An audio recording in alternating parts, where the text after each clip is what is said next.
Fajardo. Bueno, obviamente sigue la crisis en Santa Fe, también el debate alrededor de qué hacer o no.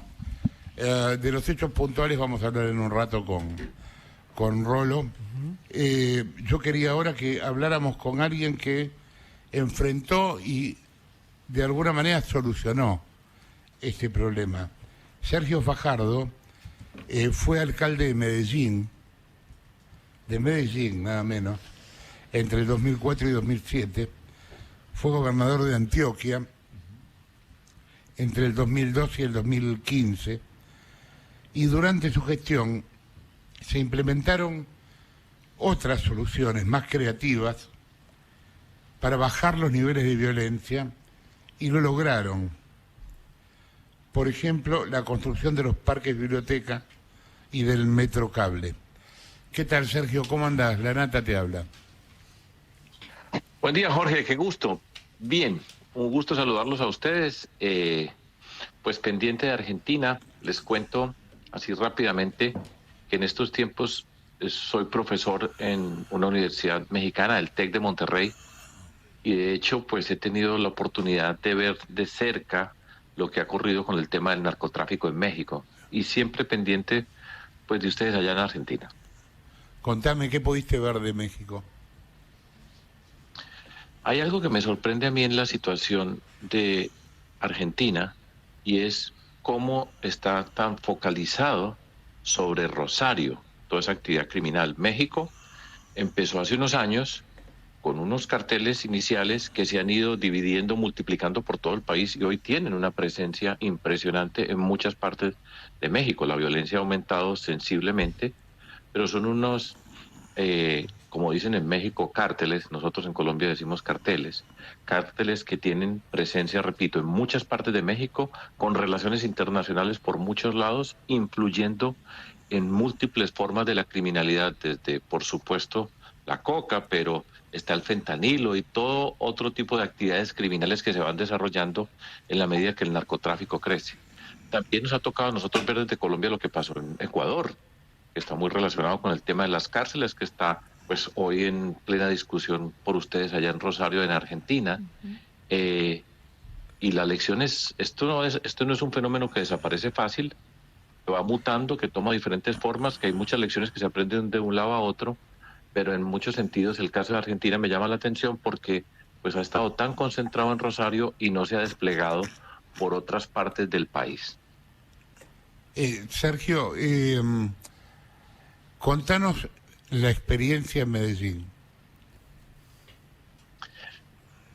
Hay algo que es importante señalar, Jorge, y es, para hacerlo sin todo el rigor, pero con una aproximación, el fenómeno del narcotráfico asociado con la coca empezó alrededor de 1980 y empezó en Medellín a través de un señor que ustedes saben el nombre, que todo el planeta lo sabe, el señor Escobar, que conformó el cartel de Medellín, que fue congresista. Él pensó en un momento que él podía ser el presidente de Colombia. Y fue una organización que se enfrentó directamente al Estado. Después hay otros capítulos, el cartel de Cali y otras formas, pero todo esto ha evolucionado.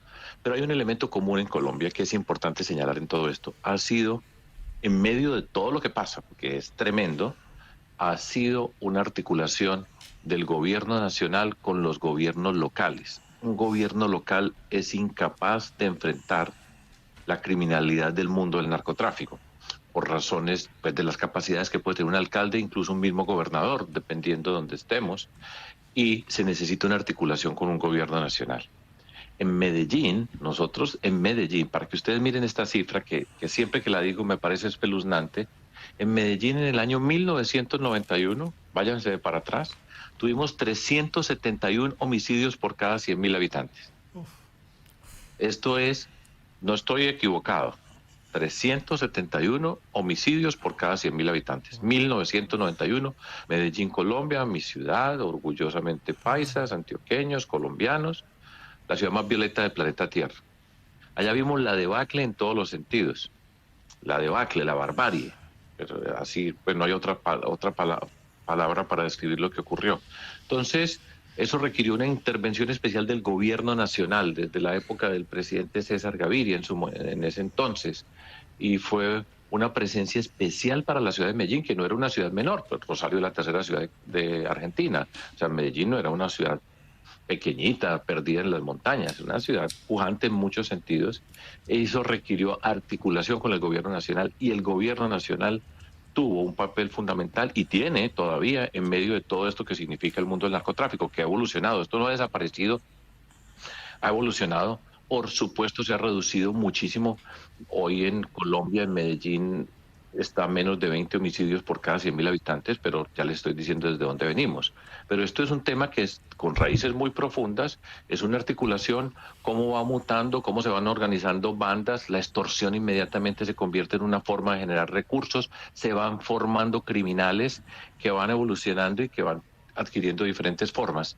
En Colombia, el gobierno nacional, los Estados Unidos ayudaron, inteligencia, que es parte fundamental detrás de todo esto, de seguir la pista de la plata, la articulación de la inteligencia con otros países que fueron importantes, especialmente en Estados Unidos, en Colombia, en los momentos más trágicos y difíciles de todo lo que estaba ocurriendo. Entonces se mezclaron una cantidad de actividades. En su momento el presidente era Álvaro Uribe y tuvo una negociación inicial con grupos paramilitares que estaban enfrentados con guerrilla, pero era el mundo del narcotráfico. Y lo que nosotros fuimos haciendo fue, en el momento que nos tocó, había un desmonte, una negociación con grupos criminales. Ocupar el espacio que están dejando esos criminales siempre es clave. Cuando haya cualquier avance, ocupe el espacio que están ocupando. Eso vale para negociaciones con la guerrilla, con todo tipo de grupos criminales, y es el Estado tiene que llegar a esos espacios.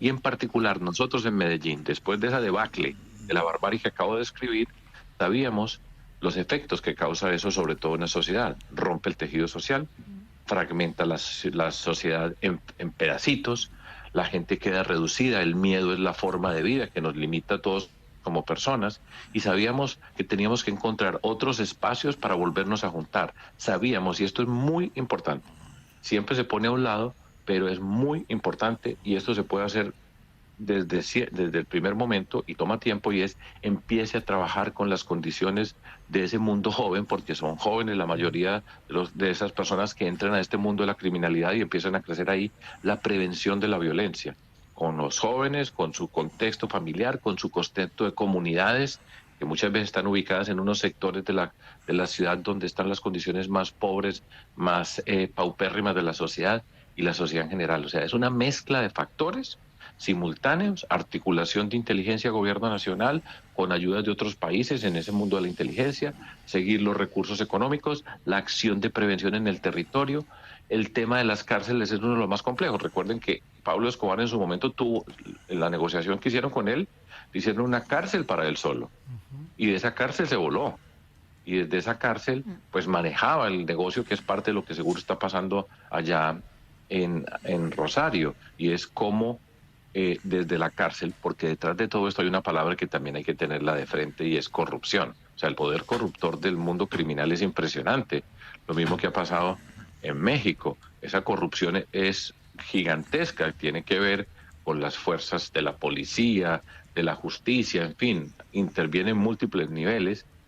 O sea que es muchas cosas en forma simultánea, pero repito, el fenómeno argentino que esté tan concentrado en Rosario es singular, porque esto crece e inmediatamente, se va regando por todas partes. Sí, en realidad no está únicamente concentrado en Rosario, también existe en otros lugares del país. Lo que pasa es que Rosario es donde más se expresa, y en los últimos meses y últimos años es donde más se complicó. Rolo. Sergio, ¿cómo te va? Un gusto hablar con vos. Rolando Barbano te saluda. Para darle una idea al público, vos hablabas de Medellín, 350 asesinatos cada 100.000 habitantes. 371. Rosario está en 24 cada 100.000 habitantes, pero por supuesto, más allá de que tiene otra dimensión que Medellín, obviamente lo que preocupa acá es que cuadruplica la media nacional, Rosario. O sea, hay 4 veces más chance de ser asesinado en Rosario que en cualquier otro punto de la Argentina. Lo que estamos viendo de manera incipiente en Rosario, lo sabés bien, es por un lado el narcoterrorismo, un consorcio de grupos, de bandas que antes estaban enfrentadas, que están unidas matando inocentes para resistir el trabajo que se está haciendo en las cárceles. Y el debate que hay abierto, y ahí es donde quiero hacerte una pregunta muy concreta, es si el ejército tiene que intervenir en la lucha contra el narcotráfico en el territorio, en esta ciudad, en Rosario puntualmente. Por ahora se ha hablado aquí en la Argentina porque hay limitaciones legales de un apoyo logístico, pero sabemos que la experiencia en Colombia es otra, y acá hay quienes propugnan la idea de que el ejército sea la fuerza que enfrente al narcotráfico en la ciudad de Rosario. ¿Cuál es la experiencia en Medellín con el ejército metido en la lucha contra el narco? ¿Es buena, es mala? ¿Se genera una escalada de armamentista? ¿Qué nos podrías decir ahora que nosotros todavía no entramos en eso? Y ojalá que no entren y que lo más pronto que tarde logren iniciar un camino, porque esto es una lucha, repito, esto es una lucha larga, eso no desaparece rápidamente por unas cuantas acciones. Mire, en Colombia, no digo solo en Medellín, en Colombia la policía nuestra se militarizó. Recuerden que la policía en principio es un orden del tipo civil. Muchas veces en Colombia están en el Ministerio de Defensa, están el Ejército, la Armada, la Fuerza Aérea, y la policía también hace parte del Ministerio de Defensa. En otras partes está por fuera. Acá están separados, Sergio. Por eso. Policía civil y los militares de defensa.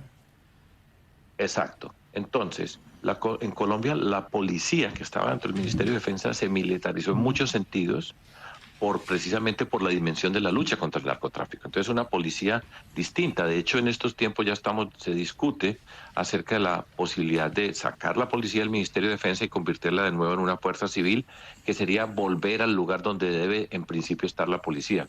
En circunstancias extraordinarias como nosotros vivimos, todas las fuerzas, incluyendo la policía y las fuerzas militares, estuvieron coordinadas en muchos aspectos para enfrentar el narcotráfico. Esto tenía en Colombia pues otras connotaciones desafortunadamente para nosotros mucho más adicionalmente graves, que era la lucha contra la guerrilla y la producción de coca en el territorio colombiano, que pues este problema está en una dimensión gigantesca. La aparición del ejército en momentos es útil, da cierta garantía, cierta seguridad en principio, porque la policía se asocia muchas veces con corrupción. Yo soy respetuoso, pues no sé cómo funciona la policía allá. Corrupta, la santafesina en Rosario es muy corrupta, Sergio. Bueno, eso es un peligro y es muy serio y es un problema muy grande. Nosotros en Colombia la policía pasó por diferentes etapas, pero entonces cuando la policía falla, lo natural es pensar en el ejército, que está alejado del tema civil, que puede llegar con otra fuerza, que inspira más confianza, empezando por ese tema de la corrupción, porque se asocia la corrupción con el mundo del narcotráfico, que sí, y eso pasa muchas veces y ha pasado en muchas oportunidades. Entonces ahí puede que el ejército pueda tener un efecto disuasorio momentáneo, pero el ejército, desde mi perspectiva, no debe estar haciendo el trabajo de la policía en los territorios. Un tiempo puede ser, con un rigor muy juicioso acerca de la manera como se conduce. Pues por supuesto hay condiciones legales que obligan a que tengan ciertos comportamientos. En momentos extraordinarios tiene sentido que entre el ejército, especialmente cuando están en esa angustia tan grande las personas, porque se va apoderando esa angustia y va deteriorando pues sensiblemente toda la condición social de la sociedad, en particular pues allá de Rosario. Pero solamente en momentos muy precisos, diría yo, en medio de una estrategia que se tiene que diseñar juiciosamente y revisar muy bien el tema de la policía, porque si la policía no funciona y no son capaces de articularse, pues las cárceles tampoco van a funcionar, y el ejército puede ayudar un momento, pero la solución es más profunda y la raíz, porque tiene una raíz mucho más profunda. Sergio, en un momento acá se discutió el tema de hasta dónde había que poner orden en las cárceles que están completamente caóticas, desde las cárceles se ordenan atentados, etcétera, y el gobierno difundió una foto de detenidos al estilo Bukele. ¿Vos qué pensás de Bukele y de ese tipo de condiciones para una detención? Primero, el tema de las cárceles para nosotros en Colombia. Pues ya vimos lo que pasó en Ecuador y está pasando en Ecuador. Ya vimos pues las circunstancias que han pasado en México. Estoy hablando de los lugares donde el narcotráfico pues tiene esta expresión más grande, desafortunadamente. Han sido un lugar pero es muy frustrante saber que desde las cárceles se manejan no solamente el negocio del narcotráfico, sino, por ejemplo, en Colombia son muchas las extorsiones que se están haciendo desde las cárceles y están permanentemente delinquiendo, y hay jefes que tienen desde esas cárceles, están organizados y están dirigiendo todo ese mundo criminal. En principio, uno diría, pues es intuitivamente obvio lo que hay que hacer para prevenirlo, pero ahí está la corrupción que hace parte fundamental de todo eso. Y ese es un punto que a nosotros en Colombia todavía nos falta camino por recorrer, todavía nos falta bastante camino por recorrer, pero se tiene que arreglar. Ahora, yo particularmente, yo no creo en el tema de la forma de actuar del señor Bukele. Yo creo que puede tener, lo voy a poner todo entrecomillado, éxitos momentáneos, ¿sí? Puede, pues, de manera también, voy a usar la expresión obvia, hay momentos en que produce un alivio, entre comillas, porque pues captura todos los jóvenes, yo no sé, cerca del 1% de la población de El Salvador está ya en la cárcel, no tengo el número actualizado, pero en Colombia, por ejemplo, eso sería que Colombia tiene 50 millones de habitantes, sería tener medio millón de personas en una cárcel, y muchas de esas personas sin un juicio, y se cometen unos abusos, y hay un tamaño muy grande de la población que está allá adentro que no tiene juicio y que tenemos que respetarlas como seres humanos. Esto ya sí es otra parte de la convicción que nosotros creemos y queremos, pero yo creo que eso no va a ser una solución.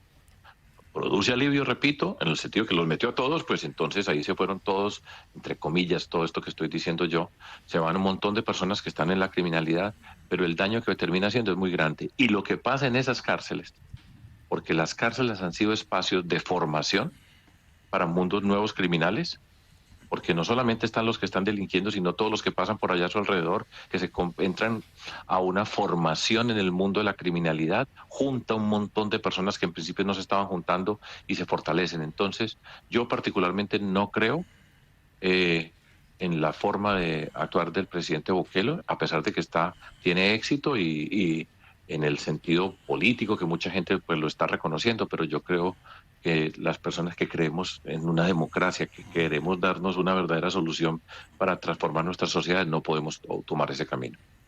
Flavia. ¿Qué tal, Sergio? Buenos días, un gusto escucharte. Te quería hacer una pregunta un poco retomando varios de los puntos que fuiste nombrando a medida que te preguntábamos, y nombraste varias veces la palabra articulación, y luego hablaste de la articulación entre nación y ciudad, o nación y provincia, como sería en este caso, que debiera ser, según tu opinión, aquí en Argentina. Pero también la palabra articulación resuena con respecto a la ocupación de los espacios que se van ganando.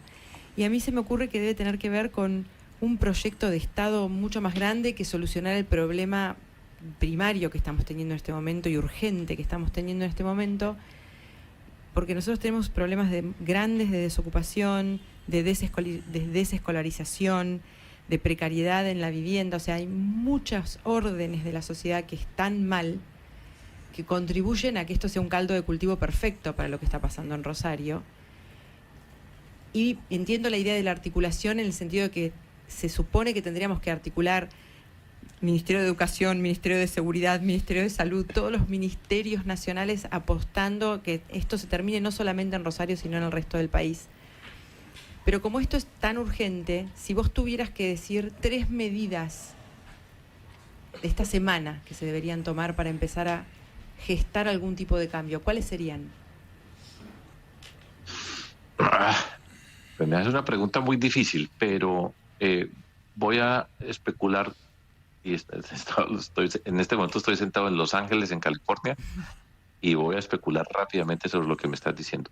Yo lo primero que diría, como se hizo en Colombia, en la medida de Colombia, y fueron muchas personas muy valientes, porque es que, como ya les dije, pues las cifras en Colombia son el horror, pero hubo muchas personas muy valientes que durante muchos años lucharon y muchas vidas que nos costaron, pues candidatos presidenciales, de todo pasó en nuestro país. Pero yo diría una acción especial del Estado argentino para la ciudad de Rosario, articulada con el gobierno del Estado, para inmediatamente empezar a atender con los refuerzos policiales. No sé qué tan factible sea la utilización de policía de otros espacios. Hay que ocupar con policía, traer los mejores fiscales, las mejores herramientas de inteligencia, desplegar unidades, grupos élite, llamábamos nosotros en Colombia, grupos élite de la justicia, de la policía, de los mejores. Tienen que existir allá.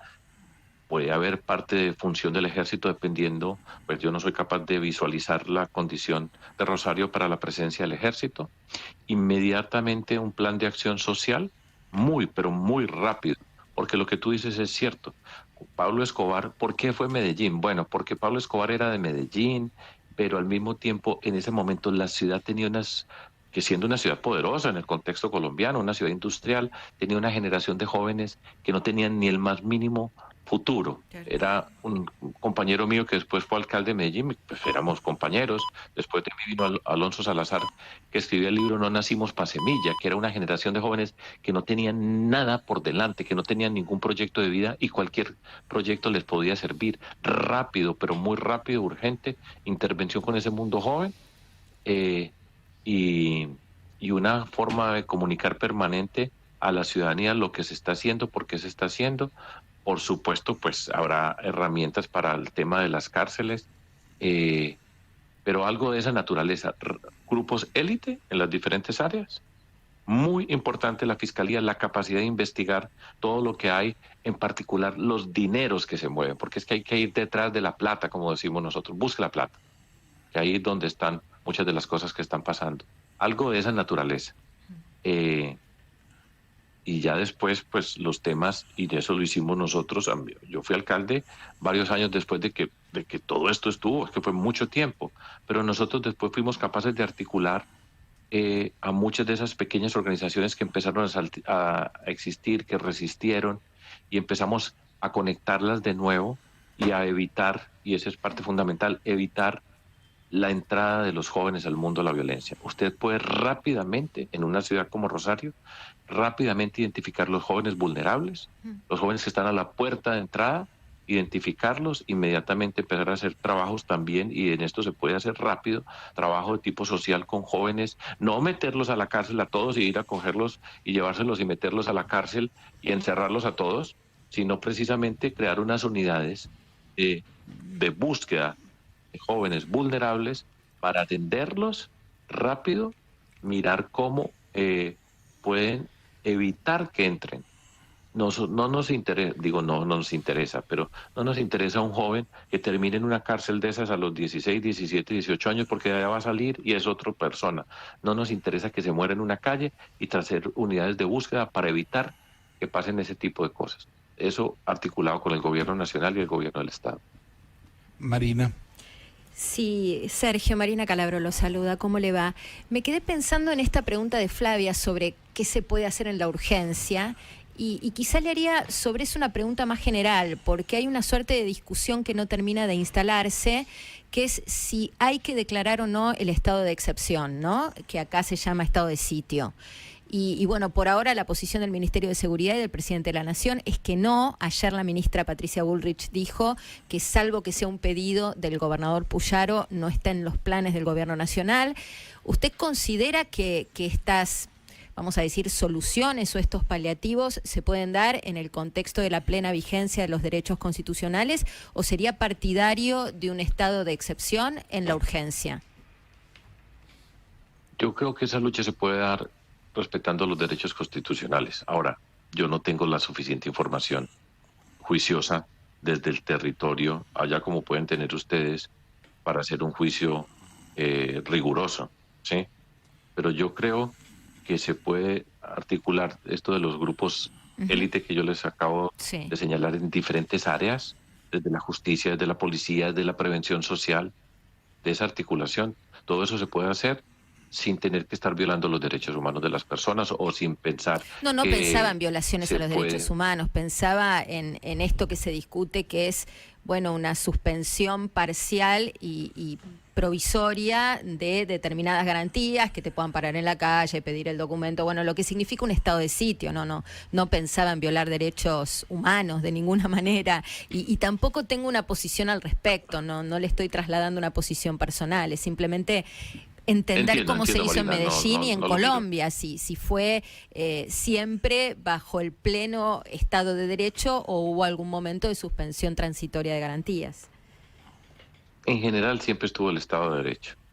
Todo eso tiene muchas cosas que pasan en los márgenes y en unas oscuridades que los ciudadanos comunes y corrientes no alcanzan a percibir y ver que pasan detrás de todo eso, porque en ese mundo criminal hay grupos que se juntan, como parece ser hoy lo que está ocurriendo en Rosario, que se juntan, pero después ellos mismos tienen confrontaciones en los terrenos y unos colaboran con unos o otros. Ese es el mundo de la criminalidad, ¿sí?